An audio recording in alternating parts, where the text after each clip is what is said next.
এই ভিডিওতে আমরা জানবো যে difference between X ray and CT scan. X ray হলো একটা 2D অ্যানিমেশন হবে, যেখানে তুমি বোনসের আউটলাইন দেখতে পাবে বা কিছু কিছু অর্গানসের আউটলাইন। হ্যাঁ, এটা মেনলি যখন বোন ফ্র্যাকচার হয়ে যায় বা লাংস কোনো রকম কোলাপস হচ্ছে কিনা, লাংসের মধ্যে ফ্লুইড আছে কিনা। হ্যাঁ, লাংসের মধ্যে যেমন নিউমোনিয়া হয়ে যায় এআরডিএস পেশেন্ট, সিওপিডি পেশেন্টের মধ্যে। লাংসের মধ্যে ফ্লুইড আছে বা লাংসে কোনো ইনফেকশন হচ্ছে কিনা, সেগুলো জানতে এক্স রেটা ইউজ করা হয়। এটা খুব সস্তার হয়, হ্যাঁ, কস্টলি হয় না অতটা, অল্প দামের মধ্যে হয়ে যায় এবং তাড়াতাড়ি হয়। হ্যাঁ, আর রেডিয়েশনটা অনেকটা কম হয়। সিটি স্ক্যান হচ্ছে একটা 3D আউটলাইন।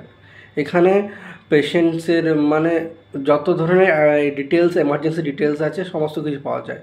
যেমন যে কোনো অর্গানের, ব্রেন স্ট্রোক, ব্রেন হ্যামারেজ, ব্রেনে কোনো ব্লিডিং হয়েছে কিনা, ট্রমা বা ক্যান্সার, লাংসের যত কিছু ইনফেকশন আছে সমস্ত কিছু, বা অ্যাবডোমিনাল অর্গান সমস্ত কিছু জানা যায়, ডিটেলসে পাওয়া যায়। রেডিয়েশনটা অনেকটা বেশি হয় এবং কস্টলি হয়। Thank you.